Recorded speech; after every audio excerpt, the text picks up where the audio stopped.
to this committee. And some have been added because of bad behavior. So our charge this afternoon is to look at the rates that have been recommended by the consultant that has been hired by the city. But before we get started with the business at hand, it's a tradition that we have a pledge to the flag and a prayer, and I'm going to call on Councilman Huckabee to do that for us. Bow with me, please. Heavenly Father, we thank you for this day and all of your many blessings that you bestow upon us each day. Lord, I thank you for the city of Nacogdoches and for all the people that make it a great place. Lord, I thank you for this committee, for volunteering their time to help make our city better and to improve our infrastructure. Lord, I ask that you be in our midst today, lead, guide, and protect us in all that we do. In Christ's name, amen. Amen. Thank you, Chad. Our third agenda item is open forum. Be seated, please. Our third item is open forum, and if you want to speak in open forum, you would have 3 minutes to do so. And please identify yourself. Can we do the pledge first? The pledges. Oh, we're going to do the pledge. Yes. Oh, I'm sorry. That's what Rhonda said. I pledge allegiance to the flag of the United States of America and to the republic for which it stands, one nation under God, indivisible, with liberty and justice for all. Honor the Texas flag. I pledge allegiance to Texas, one state under God, one and indivisible. I apologize for being out of order. Now we get to the open forum. And if you want to speak, you have 3 minutes to do so. And I assume you would know that it's on this topic. Well, I'm going to take my 3 minutes and just remind everyone that when the CNAC committee met, we were presented by the city with what some of the needs are. I'll be glad to circulate this. And we focus primarily on the revenue bonds, the capital improvement bonds. But at the same time, we were made aware, and I know Ron will remember this, that there were needs that would have to come along later in the revenue bonds. That is, bonds that are funded by revenue from these various services. And that number at that time, this was like a Christmas wish list, was $60 million. So that's kind of why we're pretty close. Yeah, that's why we're here today, is to look at how these water and sewer rates might fund some of these projects. And I know, as you can imagine, in the oldest town in Texas, we do have a lot of needs that are hidden underneath our streets, water and sewer. And it's kind of a domino effect. You've got to fix that before you spend a lot of money on the streets. So that's kind of why we're here today, is to look at what some of the possibilities are. So with that said, let's get to our presentation, and we'll follow our regular agenda. So Rhonda, are we zooming in on this, or? It's projected there on the screen. Okay. And yes, Mr. Garrett will take the reins here. Well, howdy everyone. My name is Matthew Garrett. I'm a partner and managing director at Nugent Strategies and Solutions. We've worked with this city before, 4 or 5 years ago. Glad to be back. Good to meet you if we haven't met before. I would say I'm at a disadvantage. I don't have a screen in front of me to see where we are on slides, but I'm going to look at this paper document. And can I grab this little podium? No, I don't want to move your whole setup because that looks tethered. But can I borrow this? Of course. Excellent. Thank you, thank you. Side gig at a moving company. I know how to do this. So how many of the folks out there are just residents and not in an official capacity serving on a committee? Great. I know I've seen one council member. I know some staff. So thank you for your time. I know that that was presented earlier, but your charge is a lofty one. How many engineers in the room? Thank God, because this is a capital needs advisory, and I'm not an engineer, so I can't really speak to what we need. And so today what I'm going to speak to is how do we fund what's been decided is needed. I will defer to local city staff, other leadership here, to tell you why we need a pump station and where the lift stations go, because that's not my gig. I wish it was. I'm just not that talented. But I believe, as you mentioned, this has been poured over some way. And so has everyone seen the capital needs itemized once or twice already? Just in the reports that we got here, is what I saw. Fantastic. Sent to us, yeah. Okay, good deal. And so just, I don't want to be disappointing, as a capital needs advisory committee goes, I'm not going to talk much about the capital needs, really focused on the rates that would support the identified needs. So if it leaves you wanting, I apologize in advance. I would say, if you have your packet already, I'll step through the presentation. There were also some handouts.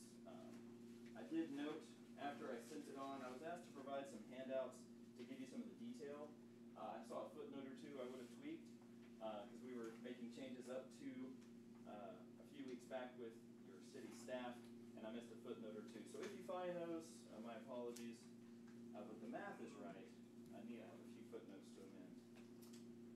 So with that, kind of getting into the basics of the rate study. Need another handout or packet? They're up there, they can pick them up if they. Oh, fantastic. Are these members? They're CNAC members. Fantastic, okay. I just want to make sure it was quick to notice the component.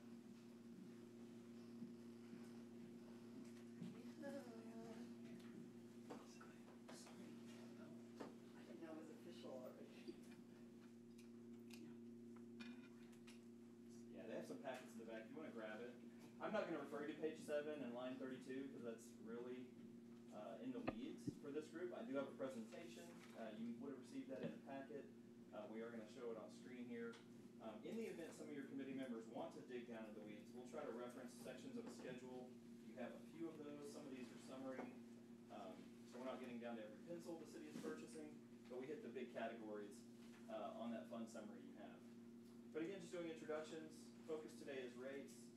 So again, I've already introduced myself. You can advance past the project team. Yeah, Kim Bostick's not here. She's a White House girl. So she should have come. She's closer than me anyways. It's the East Texas side. But she did a lot of this work. She's been with our firm for 14 years. So a nod to her and her team for the good work they put into this. And you can go ahead and advance past. Thank you. You look a lot younger in your picture up there. Yeah, there's a... That's pre-grandkid. That's how I measure life now. Fair enough. I love Dick Bed. Anybody else have a picture that's younger? You look pretty Confession time? good. Okay, fantastic. Thank you. I don't feel so bad now. So what are our objectives? This is not the city's general fund. This is an enterprise fund. If you haven't heard that before, the city maintains a number of different fund types. Proprietary funds, one of those types is an enterprise fund. The theory, like every good enterprise, is that it would pay for itself. And so we don't want to lean on property taxes to pay for our pipes. And we don't want the property taxpayers that aren't benefiting from a service to pay for that service. So too, within that service, there's a theory that those using the system ought to pay in proportion to use of that system. That's not 100% true. We have affordable rates. We've got different types of tiers. You'll see that in a minute. But that's one of our objectives, right? First, we're going to have revenue sufficiency so that this fund pays its own way. Does that make sense? All right, now again, I know you're charged as a capital needs advisory committee, but I can't pull back from operational needs and not think about those, because we have those growing too. So you're going to hear about operational needs and CapEx, or capital expenditures, as we talk. Additionally, we need reserves. We were just bantering in the little finance circle here about a city that couldn't make their debt payment. So we have to have money in the bank. We can't operate check to check and manage an enterprise this big serving the public need. So we have to have some reserves, right? Lastly, we have to have some reinvestment. It was mentioned that the city this old is going to have some of that. So that's been addressed through the capital needs. Ron, you can go ahead and advance this. Thank you. So what is driving the need for rates? Well, $96.35 million of capital in the next 5 years is driving the primary rate needs. Additionally, you've lost some connections. So right now, this community isn't poised for growth. A lot of communities I serve, I can just bank on hundreds of new connections, and they help pay for inflation, and they help pay for the new asset, and they help pay another proportion of the replacement of existing assets. We don't have that luxury. And so what we have is an assumption of no growth in this community for connections. That means as our operating expenses go up and we have new capital, everyone has to pay an equal share, but we don't have any new people helping pay the way, right? So So that note here in the middle at Central Heights, we lost 400 connections, and they're not going to be helping pay the way anymore. And that, I think I put it in definitions. If you're not familiar, that was sold off to the Angelina Natchez River Authority. It was also very expensive. and Probably, maybe It a good was not loss. worth the 400 connections that we had. Appreciate that. I think it was accretive to let it go. Yeah, glad that was the case. Glad that was the case. I also work around the state. There are a lot of involuntary voluntary decertifications where communities and developers are opting out of city services. They're creating their own districts. They're creating their own boundaries and doing their own thing. So I have some communities that are mourning the loss maybe more than we are. I don't think we are. And another point on that Yes, sir. is we may be losing those connections, but we're still selling that same water. Yeah. We're selling water to ANRA, Right. so at our wholesale rates. Fair enough. So we're probably actually gaining more revenue than we were before. Perhaps without the operational expense? Yep. Yeah, with whatever markup, I don't recall the details on that. I know that you yield maybe 300,000 on wholesale rates total, so I don't think it's paying most of the bills, but it is better than losing all around. And my point is, it's paying for those connections. Oh, fair. We're not paying any, Yeah. we don't have any capital expenditures Perfect. to be to meet that Right. that system. No, that makes sense. And so whenever this capital plan was developed, presumably those connections have been refined and are not counted as our need, right? Lastly, the previous rate adjustment was 2020. And quick math, 3%, that many years, somewhere in the neighborhood of 17% probably, 16 to 17% effectively, depending on what you count in there as your cost. So we've gone on for a lot of years without a rate increase. Some of our financial needs and capital expenditures have been pushed, and we're kind of back in the corner, and we've got to probably do something about it. Your charge is to think about capital needs for this utility and the citywide, it sounds like. The charge of your public works team is to provide safe and reliable water, bar none, right? It's not a luxury, it's a mandate by TCEQ. And so some of these items are going to be regulatory pressures. Others, again, I don't know the engineering. Others are going to be expansion or just general replacement. But as we go in with new, just like you would if you were doing something on your own personal property, to build new today, you might have to come under a new permit, a new building requirement. Well, utilities have a lot of new requirements since some of your infrastructure was put into place. So we're not replacing same for same, we're usually replacing prior with some new advanced technology and possibly at much greater expense. Not the least of which is the wastewater treatment requirements that are going on in facilities. So anyways, past that, if you'll go to the capital plan. So I talk about our primary needs, capital, is your focus as a team. This is the way that we have structured, as working with staff, the expenses over time.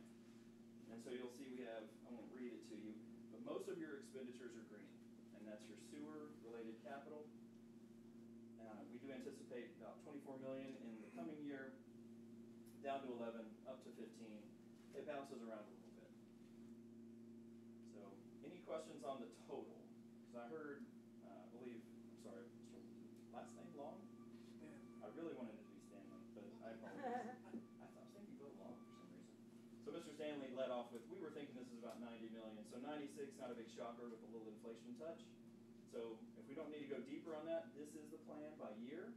The next schedule. I have a question. Oh, yes, ma'am. Is that breakout between wastewater and water, is that pretty typical of most communities? Wastewater is a little more expensive, or is it we've just let it go too long and we have to catch up? There's a season when it's more expensive, right? Which capital have we defrayed and pushed off the most, right? I had a water treatment plant in Rockdale, Texas. It was like 60 years old with nothing done to it. Right. That community had like a 65% increase in 1 year because they waited so long. So their chart would have been all water and a few wastewater things because they had been taking better care of that resource. So it depends. Now, for illustration purposes, so maybe to the heart of your point, which is more expensive, depends on where you get your water, right? Are you paying for source water or do you have your own? You have your own. Do you have someone else doing your wastewater treatment, or are you treating your own? And you're treating your own. A lot of variables between cities, but just very principally, if I brought up a gallon of water from the lake and a gallon of wastewater, and said, which one do you think is going to cost more to get right? might look at the really nasty one, right? And so by and large, a lot of communities have subsidized wastewater with water revenues for years. And I see this in communities all across Texas, and it's time generally for most communities for wastewater to pay more of its way. That's the same story I've got in at least 4 of my active studies right now. And so generally, I'm seeing that's the case. The upside. The upside around water helping pay in some communities is that some water users use a lot of discretionary water on their lawn, which is typically at a higher price point. And so I have a different revenue stream potential, right? I have this luxury good of using 30,000 gallons on my lawn. And if someone wants to pay that premium, then maybe that helps offset this other need by the average Joe that uses normal water, and it helps their wastewater too. So I don't have a mandate from the city to keep the dollars separated. The city doesn't have a mandate to keep the dollars separated, right? So you could have some inherent subsidies within the utility. Good question though. Any others while we're here, just kind of parked on total expenses? Yes, sir. In other words, on this 2025, there needs to be about $8 million spent on water. 2025? I've got 9. But yes, sir? Mine doesn't have a number beside it, it's just the blue down the bottom. Oh, my apologies. If you have a little table there, we kind of put a table at the bottom. Okay, But you eyeballed that very well, Dave. You don't have to.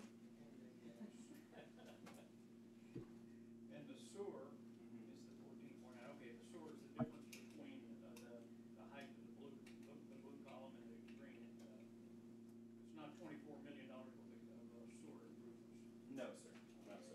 All right. Sorry, I could have segregated or split those two to make it a little easier. We just put them together because, again, when I approach this, I think of the utility-wide need. It gets reported as a rolled-up utility fund on your ACFR. That's your financial report at the end of the year. And so I kind of just took a holistic approach to most of these slides. Sorry, I could have split that out differently, if that would help you. All good? All right. So now how do we fund that? Less charts, more numbers, so forgive me. We've got the capital project funding. So you should see those numbers very tightly correlated. Matter of fact, if they're off by a penny, I missed it. Okay, so those are the same numbers. So if you look down about 6 rows, you have a white band that says total capital projects. So you'll see something very familiar. You'll see total dollars are similar to what we just looked at. But now we're not talking about how you're spending it and what you're spending on, water or wastewater. We're talking about where the money comes from, right? And so in the first year, we anticipate putting $3.65 million of current revenues. So the rates that are getting paid in fiscal 25 are going to be moved aside and set aside for capital. Additionally, we have 0.8 here from the current capital reserves. We have 2.56 remaining of our ARPA funds, so some federal funds coming through. And then we anticipate needing $17 million in new debt to make this work. So I won't go through every year in the same detail unless we want to, but principally, does everyone kind of understand the funding methods? You see ARPA we exhaust, so we can't lean on that very long. We have a little bit, we'll spend it, and it's gone until the next round of money may come through and we can hope and pray. Until then, we're going to rely on our revenues, right? And you'll see a correlation. See the fiscal 25 cash of 3.65? We're going to take that from current revenues and we're going to move it to a capital reserve. And then next year we're going to spend it when we have it. And so you see the spend, 3.65 was put away 1 year, 3.36 spent the next year, 365 put away, 335 next year. Does that make sense? Okay. So as a former and recovering finance director, I don't like to bank on spending money I don't have in the account yet. So as a practice, I like to use last year's ending balance as my only available resource. So I don't bet on this year's revenues having ample to cover my new needs. So that's why this has sort of a little rolling approach. And I think that was consistent with your team in finance. We worked through that. Todd actually may have had that in his original plan. So you see about $17 million of new debt. There's an assumption below around the cost of debt. We have some pretty easy assumptions here, 4.57%. I don't know if those are high or low at this point, right? Ultimately, when these go forward, your city finance team will work with the financial advisor who does that for a living, and we'll get closer to the right basis points. It'll go to market, the real rate will come in, and the real P&I or principal and interest will be affected. But ultimately, you see that we have approximately $1.31 million of new expenses that will start hitting in '26, another 0.31 if you're following along on the annual P&I line, and you'll see that that number builds. Cumulatively, we pay in the year subsequent to issuance. So that's why you see the 131 transferring from the left to the right. So we issue it, and then next year we have to start paying that note. We add another 0.31, we have to start paying that note too in year 2, year 3, and so on. So by the end of this 5 years, we have a total need of 358, right? And then in year 6, we're going to need better than. We're going to need that 487. So even though we're debt funding, we're talking about spending $5 million of operating cash, revenue every year, to pay for this note that will extend at least for the next 15 years, right? Because at 15 years, that first year will start to roll off, et cetera, et cetera. So those 20-year notes sort of phase out. But that's effectively fully funding the capital plan as we have it. And the net impact is to ratepayers. We're setting aside $365 every year, and we're going to be adding approximately $5 million by the end of this 5-year term. So we need $9.65 million to fund the capital plan, plus our operating reserve, our operating expenses inflate. Are these interest rates reasonable, do you think? I do. Do you expect them to go down at all? I do not. And I would like them to, does the but- money get borrowed all at once, or is it borrowed incrementally? Are there bonds issued each year? So, and I can defer to finance, but generally, you want to do an issuance once a year, and if you can get under your 10 million, you get a preferential rate called bank qualified. But you don't have a lot of those years. The city has to also counter, and again, I have a utility focus. The city has other needs. They may be funding fleets. They may be funding roads with bonds. So all that goes into the mix. And ultimately, your finance team will decide how and when to bundle these to be most efficient. But for the most part, cities need to have the cash on hand before they authorize an expense. So Georgetown needed several hundred million for a 44 MGD water plant. They went and got it all at once. So maybe, yes, they need it now, but you would do this every year, or if I only needed, what's year 2? 3.89, if I could move a project out, I may do that in 27, or I may say I need 8 million over in 27, let's go ahead and issue it while we're issuing. Because there are real expenses. You're paying for professionals to help you go to the market, and if you can consolidate that, sometimes you have some savings, maybe not grand savings, but some savings by consolidating when you issue, right? Just like paying closing costs on your home. You don't want to do that 3 times if you can avoid it. Yes, ma'am. Is the reason why it's divided up like this based on the projects expected to be completed in those years? Probably the projects to be started. So I'm less worried about the project letting and the construction schedule. Nothing I have in 25 is going to be finished in 25. Right, That's right. my conjecture. Now, I don't know. I can look back and say, Jason, if you got it covered. But most people can't do it in a year. But no, good question. So our assumption is this is the year we get the money. Some of these smaller projects, there's a big list, right? And we have that in detail. Some of those could probably feasibly be done same year. Some of the larger projects are going to have planning and design, right-of-way acquisition, and coordination. Franklin, I think you let it off very well, Mr. Stanley. We don't want to be inefficient with this. If we're going to bust up a road and we have a water need, maybe that gets prioritized. And you may have already talked about that at length. But let's be smart with the way we approach this if we have the latitude.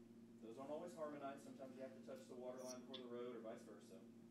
But there'll be a little bit of that movement as well when the plan is adopted, when the rates will support it, and when the projects get real.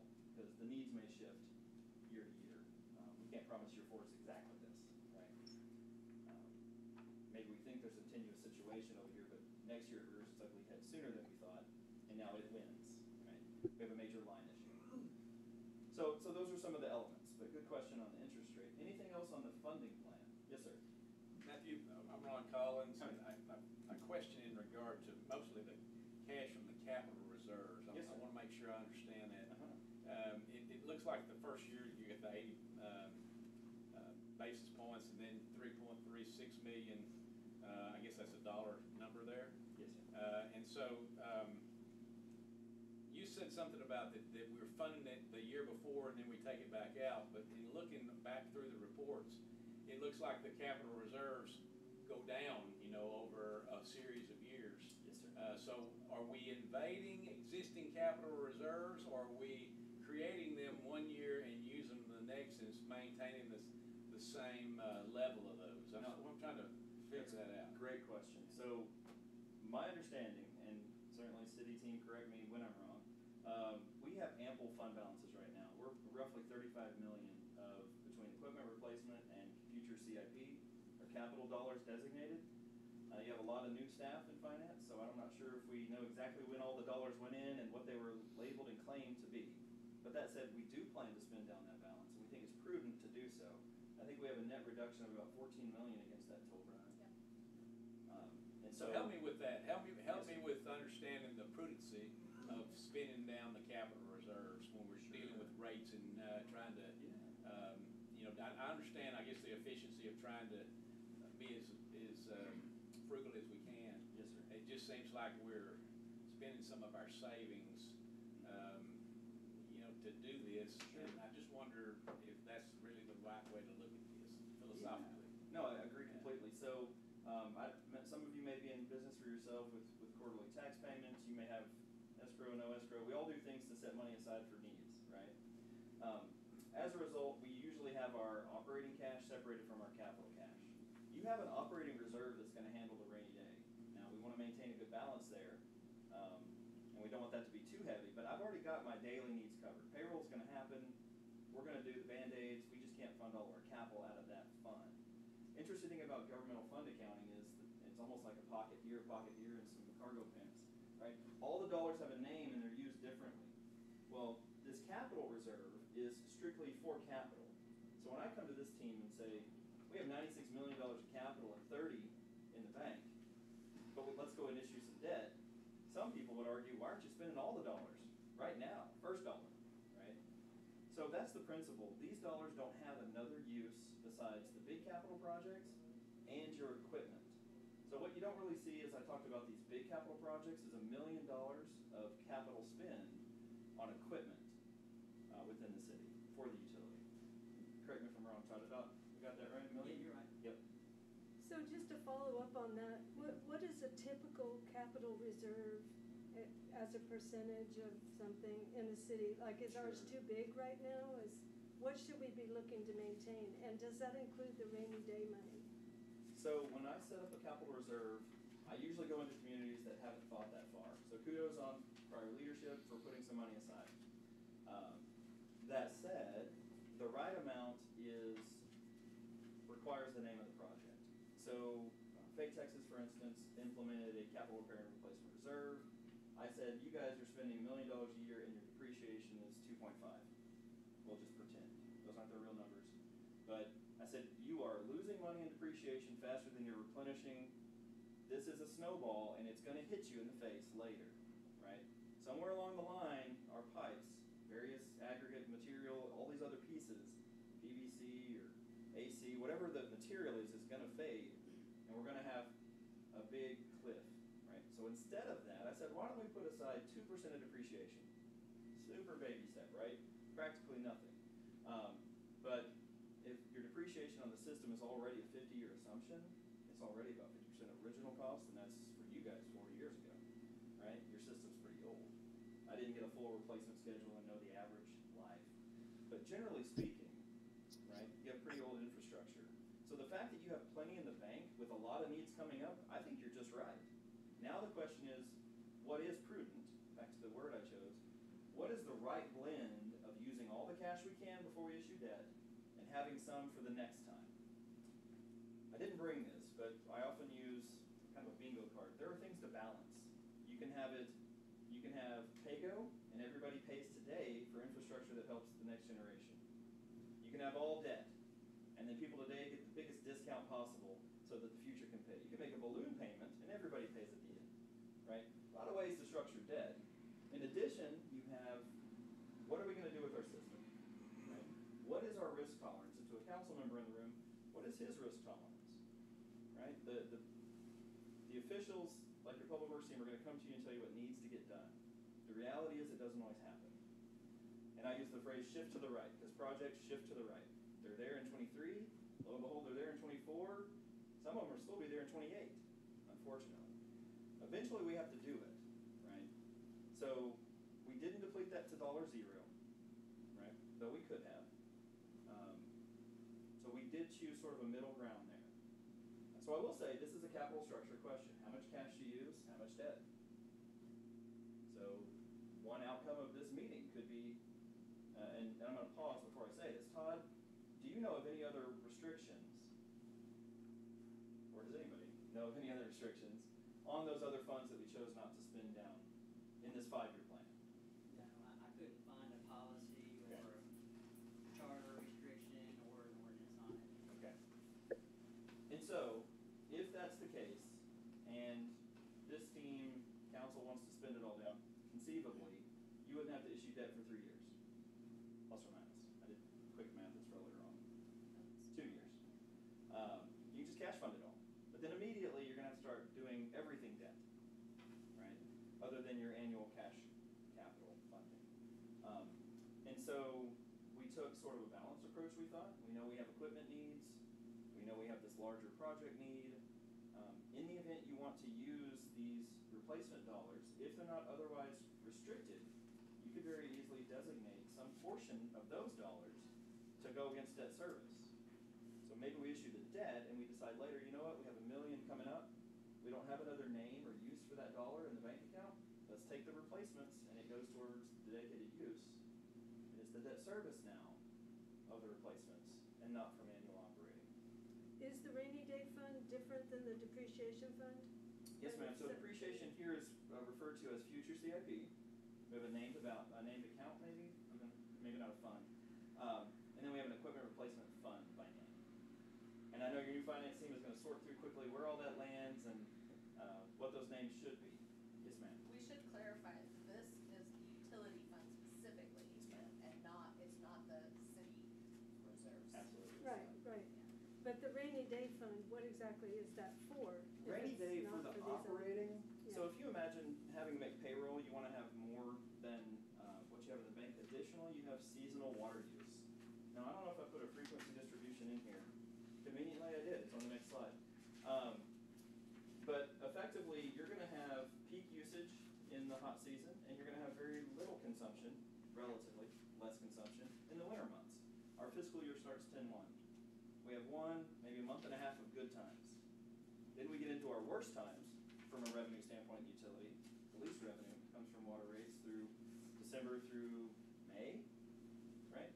And so if we were doing a cash needs assessment or literally a cash flow, this utility could very easily lose money before it starts to regain in its final 3 months. I see. So you also have that minimum threshold of how do I maintain a balance that doesn't make me go borrow from the general fund to It's a make cash payroll? flow, it's a cash flow issue. It is. And some communities have 365 days. They And have a it's full year. literally rainy day, because it's raining so much, people are not using There it. is that too. Yeah. Okay, I get it Yes. now, thank you. Yes, ma'am. And in the Metroplex, it's even worse. They have to catch it on both sides. When we go into drought, people can't water because we restrict it. Okay. So I need the sweet spot of not too dry, not too hot to get good watering in many of my communities. So, anything else there? Yes, So sir. where does October fall? What's that? October. Missing. October usage is probably going to be in the November billing. Well, my question is, because there are 11 months on the chart. Oh, did somebody? Oh, yeah. Look at that. You got me. It's a somewhere bad between month. September and November. That would be my guess. Yeah, no, that is a miss, and I can't remember if we had a data issue. Did we have an anomaly with our Octobers? That's so weird. I turn on my sprinkler then to keep the trick-or-treaters out. I like it. So that'll be fixed before tonight, or this That's afternoon, okay. if I have time. So my apologies for that. I know in one of our communities we had data issues, and I had to drop off both of the bookends because that month was unreliable. I don't know that BD had that note for me, so I don't want to misspeak. So there's a chance we didn't report it because we didn't trust it. So sometimes billing data gets weird for that last period. Yes, sir. Okay, fair enough. Last question in Yes, sir. regard to the reserves, just to look at that for a second. It looks like we tagged a reserve target of 25%. For operating, yes, sir. Yeah.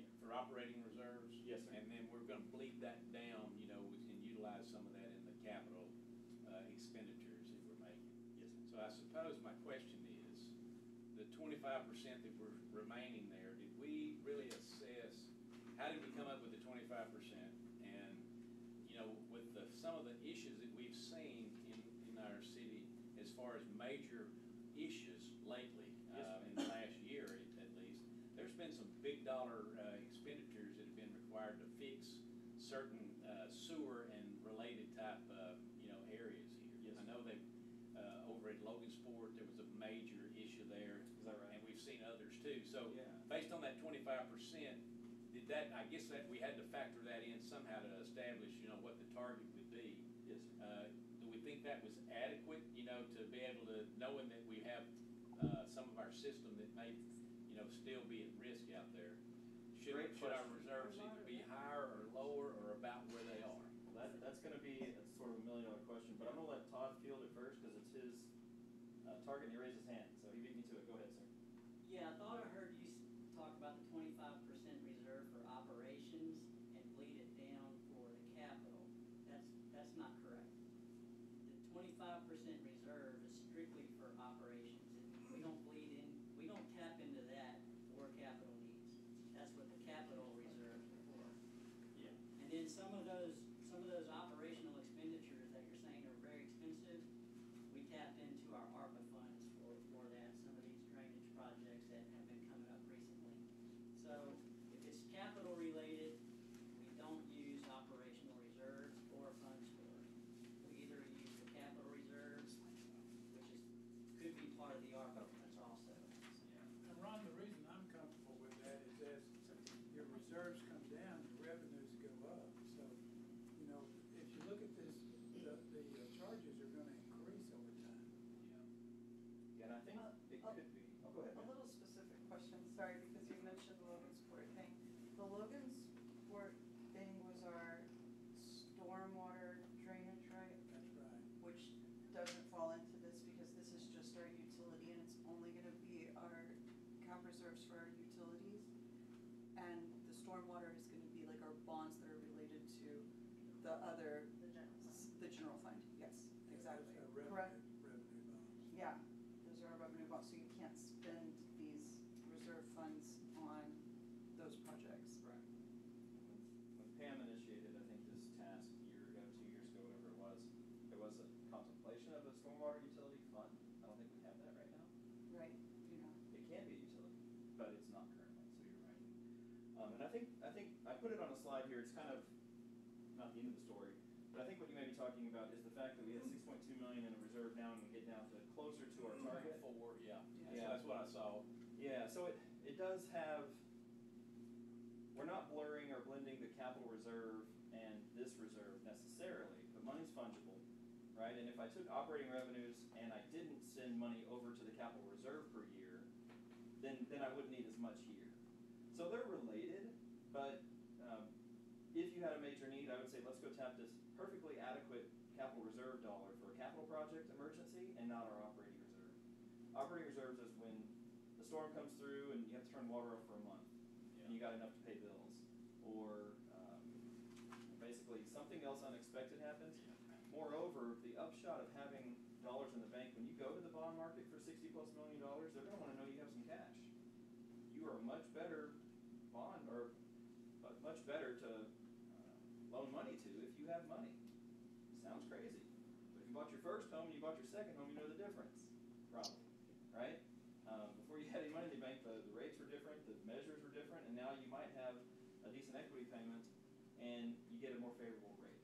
And so that goes back into your bond rating. Your bond rating from S&P, Fitch, or Moody's is predicated on a number of things: healthy fund balances, honestly, your council's decision to act on rates when needed. And it wouldn't be a knock on council today, but if you continue to have increased costs and don't raise rates for another decade, that will come up in a letter. It'll come up in a report. We don't think they're raising rates fast enough to keep up with the needs, right? The management structure, your team, all these other variables go into it. But at the end of the day, we need an operating reserve for a number of reasons, but it's not to cover the big Band-Aids that arise. Our capital reserve handles that. I hope. Fair enough. appreciate you clarifying that, because I now realize there's a difference between operating reserve and capital reserve. Yeah, and that's why fund accounting is so fun. And if I had an illustration with buckets and this one pours over, but that little goes back in, it gets hairy. So it's a good question though. I'm glad you asked.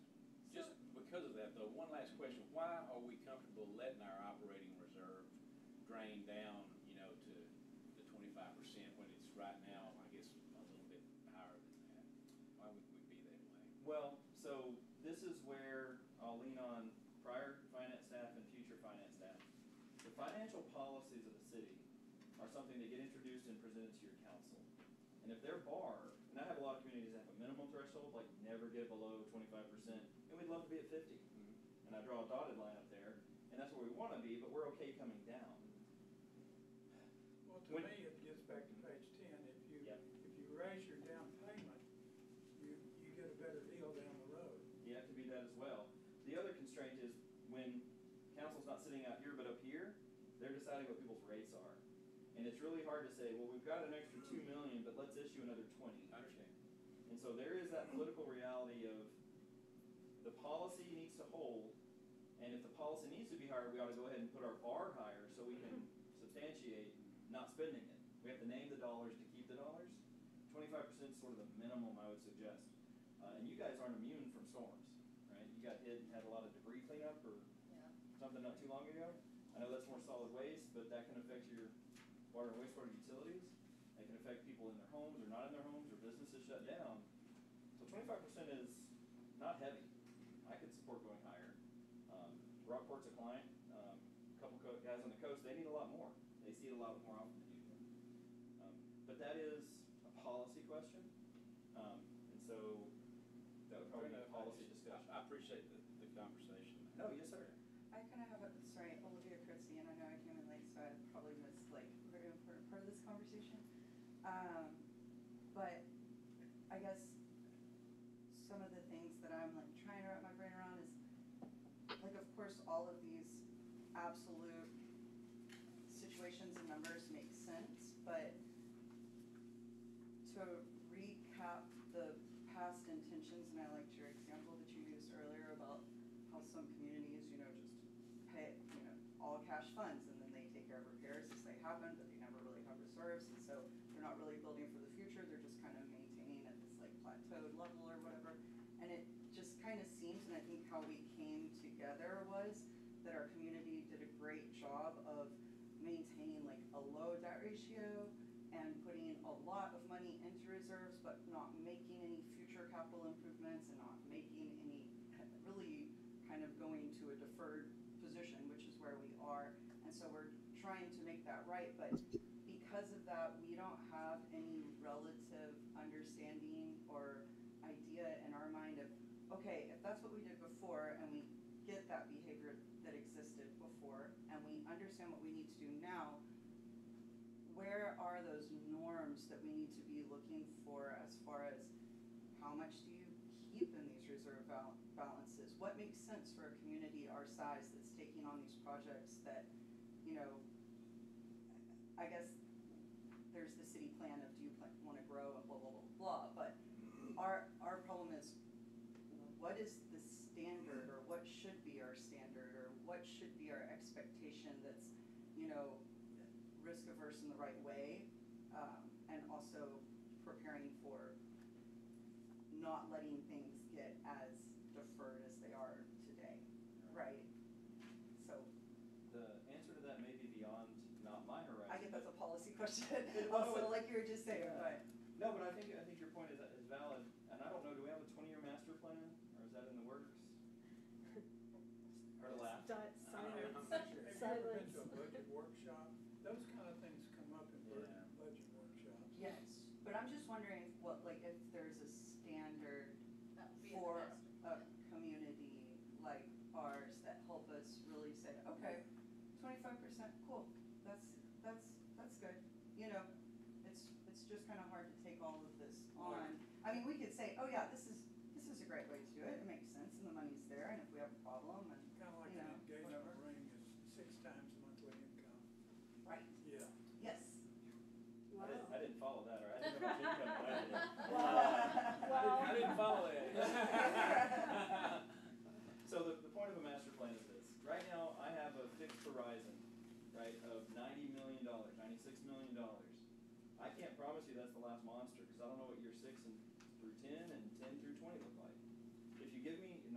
rate consultant. I'm not an engineer, so I'm not selling a master plan, right? But they're helpful because I can't tell you what your needs are long term. I don't even know that we can tell you immediately long term, right? Jason, do we have anything that goes out 10? Do we have a vision for 10, 15 years from now? I would say it's, it's a pie in the sky maybe type. Sure. Things you'd like to do. But no opinions of cost from an engineer that's No, looked at it and not given that you. far out. Fair enough. So again, those are expensive, and that adds to the rates today. But if you want a plan that has longer vision, we got to get a bigger. We have narrow vision right now. I'd say in a 5-year range. 96 is good spend. Like you're putting some stuff in the ground. I just don't know that there's not another 96 in the next 5 and another 100 million for the next 10. Long-term planning and deciding what you want to be probably requires pro forma rate setting and not year-to-year rate setting that I'm doing. Right. And we do bolt onto a lot of master plans, and we look long-term through 2070 because that's a state water plan. So you can do that. It just needs to be informed with a little bit more than the guesswork it would take today. If we had to execute and you say, give me the 20-year plan, I would just be shooting from the hip. Well, Can y'all hear me? Some of the projects are Yeah, we can hear you. big projects, like the Lanata. I'll talk after whoever that is. Is that Case? That's Case. Oh, good. There's the guy that knows. Sorry, Case. I didn't know you were on. That's not gonna happen. Hey, I'm sorry. I wasn't trying to interrupt whoever was just saying something. Go ahead, Case. Okay, I was just gonna chime in there on the CIP forecasting. A lot of these projects in the next 5 years are things that obviously we need to get done. When we start talking about longer range, 6 to 10 year plans or even longer, those are a lot of times what we actually plan for. So many of the things that we have on the next 5 years are things that we're reacting to. So we try to plan for the future as best we can on the long range side, which is, sometimes in the later years of the 5-year plan, 4, 5 year, and then beyond. A lot of the wastewater and water projects that we've got in the upcoming year or two are the things like the belt press building and some of those things that y'all have already seen when you were part of the last CNAC committee. But so the answer is kind of a mixture of, reactionary projects, things that crop up, a clarifier fails or a belt press, fails or a bar screen fails. And then we have to quickly react to those as best we can. And those aren't as much on the planning side as they are the fix-it side. So we try to plan as best we can, but a lot of the expenditures we have are going to be things that basically, for lack of a better word, have, broken, and we need to fix it. So I don't know if that clarifies anything or just muddies the water more, but, I think it's. and I'm having a little trouble hearing what y'all are saying, but I'm answering what I thought I heard, so I apologize if it's not quite what y'all were asking. Thank you, Case. Thank you, Case.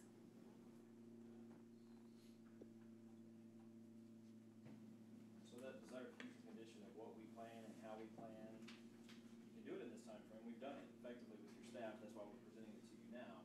This is our approach that keeps the money in the bank. This is our approach that says we need new debt. Not everybody here and ratepayers today want to pay for the next 20 years for the improvements we need. There's a balance, and this is the one that we struck with your staff, feedback we've received so far. Fair enough. Yeah. All right, so where are we? We are almost in the proposed rates, right? We may have missed a few. Oh, I go quickly. At the end of the day, we need to do something with rates. If you want to, yep, you can go ahead and go back one. I'm not, that's forward, I think. Oh. No, you're quite all right. So forgive the line. I think my slides copied in right before the meeting, and I got some weird lines happening here. But at the end of the day, to fund this plan as spelled out, it's really not that bleak of a forecast, right? Big numbers, but we are doing debt. Rule of thumb on debts, $1 million is about $70,000 per year in maybe 75 in annual debt service. So you're getting a pretty good deal when you issue debt. Over time, you are paying the interest, of course. But despite the big numbers I'm throwing at you, the increases are total on a 4,000 gallon customer, which is about your average for water and wastewater. it's sub $3. And I'll admit, this is probably the lowest increase I've done this year. I had one client with no increase, so they win. But as increases go, this is awfully low. Why did you decide to go low? Well, I went low for, I believe it's the idea of the change effort from no increases for years.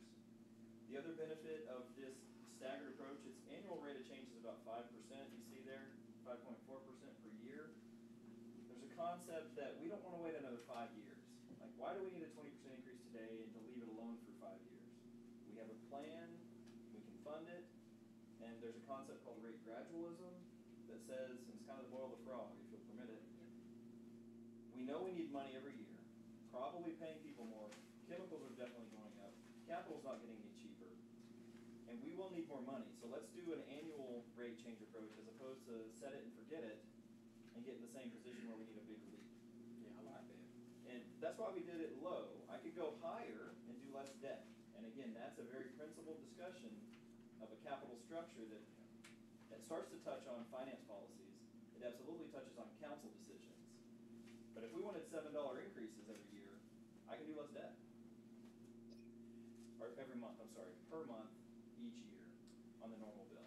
The increase that this strategy right here that you're imposing though results in about a 30% increase from 2020 current to 2029. Oh, sure, the compounding. But I like that as far as just stacking it, you know. And but this is going to be designed in the rate structure that we have. It's not just increasing it to $47.75 just in 2029. This is a strategy that's imposed for the 5-year term, correct? The strategy is, yes, sir. But generally, your council, and your council may differ. Many councils don't set rates for future years. Okay. There's a general principle that this council can't dictate the future council. There's Latin for that. I've forgotten what it's called. Yeah. But I do have communities that do a 3-year rate plan, and they follow it. They adopt it, and the next council can always, come September, change it. Yeah. This is a 5-year rate plan that we're Yes, at least providing. Yes, sir. I work with a lot of communities. Conroe, I do a 10-year rate plan, and I've worked with them every year for the last 11 years. And so we always are looking out 10 years, right? That doesn't mean it always holds, and we follow those rates. We have a little less increase, a little more increase, depending on what they've done and their needs.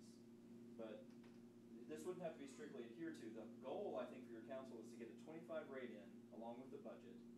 And so if the general consensus is we need to fund these projects, and this balance of having some cash left after we spend out $14 million of it, if this balance of let's get some more debt so that we have this intergenerational equity around our cash funding, if this group likes that, then I think the goal isn't to set a rate for 2028. The goal is to give some advice, I believe, to your charter to advise the council, that we think this gradual approach and some portion of spending down the cash that we have on hand, and your ultimate, I know I'm like at 1 minute left, your ultimate recommendation would be spend it all.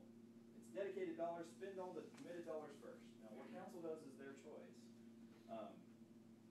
But what we've done is try to be, and I'll use prudent again. There's safety in the middle of the road for me, because I'm not stretching your ratepayers, I'm not stretching council to make the tough call of waiting for another day.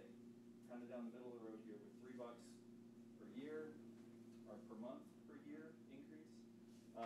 It achieves your goals. If you go ahead and go to slide, what's 13? I got you. Oh no, it is locked up. Well, if you look in your packet, I think it's 13, it's your comparisons. Regionally, your rates are low and they stay low. There's nothing, again, this is why I wasn't too concerned about sharing the $3 increase with you. Do y'all have this combined regional bill comparison? You're low relative to your comparator Yeah. set? Page 16. It's not on that page. 16? Yeah. Oh, is it 16 for you? You must have some other info at the front. Yeah, there you go. Probably that Yeah, we saw that, but It is that. It got us again. the number you're showing to the right, that's just 2025. Yes, ma'am. That's Yeah. the proposed Yeah. rate. And so to act on this plan in this year, you don't really change in a relative position, and the total cost is up less than $3 per month for the normal ratepayer. So I know we got a lot of questions already, but I have one last one, and that is the maintenance that we show for dependent on us maintaining this schedule of rate increases through 2029. We're not gonna set those in stone, but those projections are dependent on those rates increasing over that length of time. Absolutely. So All our of these. council needs to take that, heed that, to maintain things, we're gonna have to have those increases, or we better have a good reason why we don't do it. Agreed. Right Would that now, be fair? yes, sir. Everything in my model is interdependent.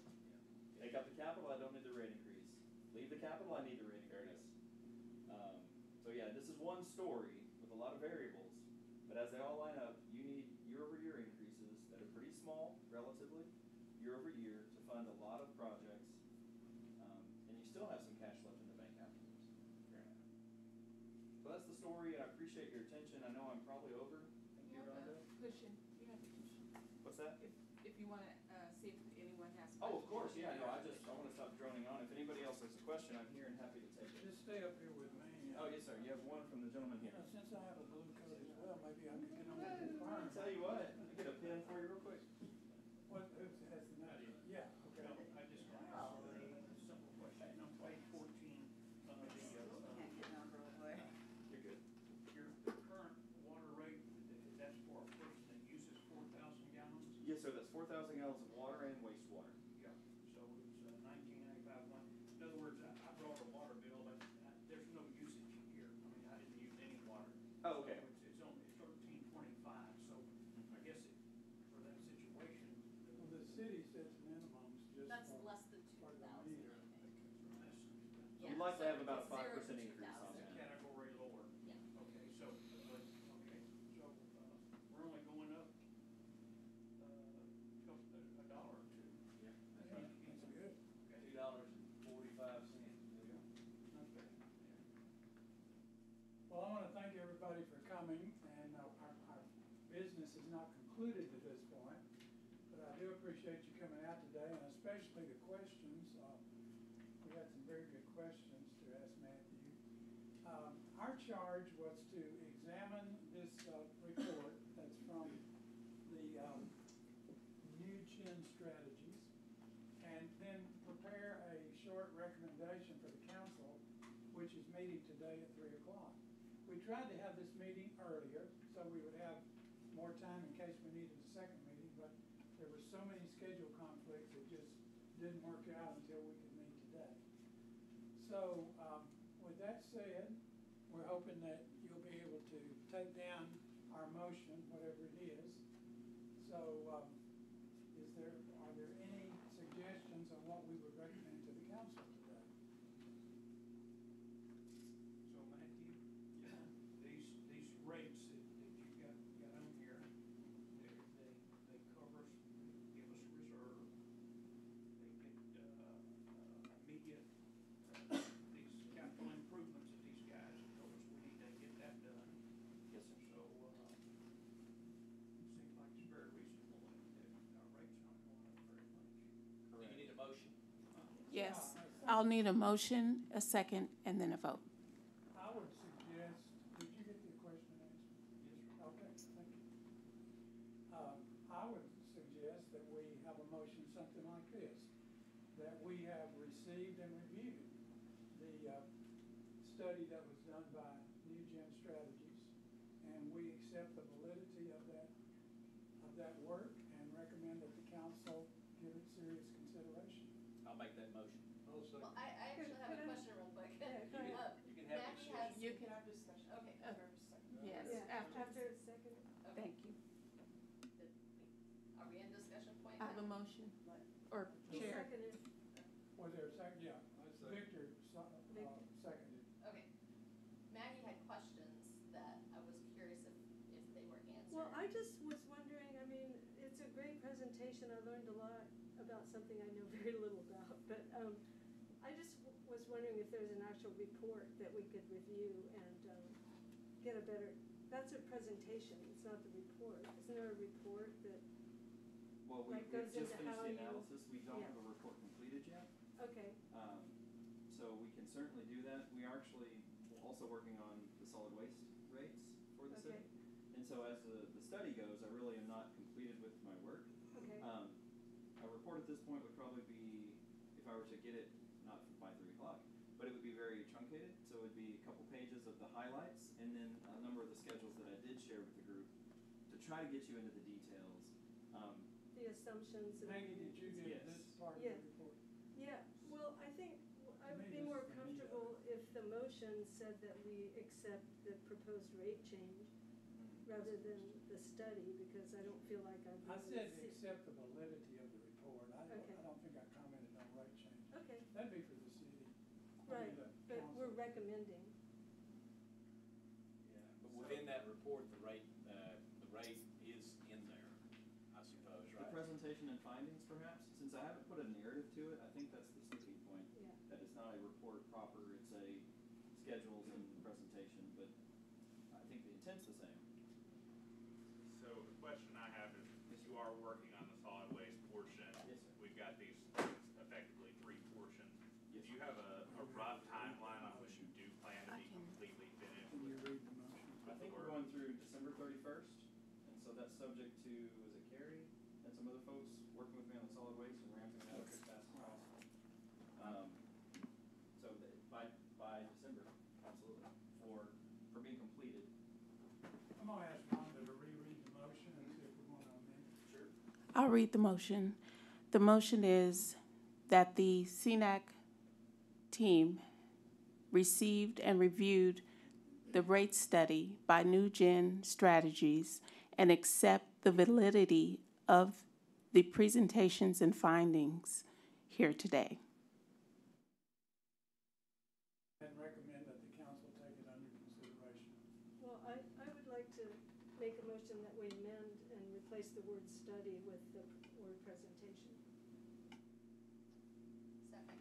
Fair enough. All in favor of that amendment, say aye. We vote on the amendment before the motion. Okay, aye. Aye. Aye. Any opposed? Okay. Any further discussion on the motion? You got the amendment passed, now you gotta, Well, if there's no further you're working your discussion. way up to it, I got it. Okay, I'm gonna call the question. All in favor, say aye. Aye. Opposed? Thank you very much. Thank you, sir. I think that Thank you. concludes our business. Thank you all for coming. Good job, Nate. Thank you, Mr. Bolden. Thank you, Case.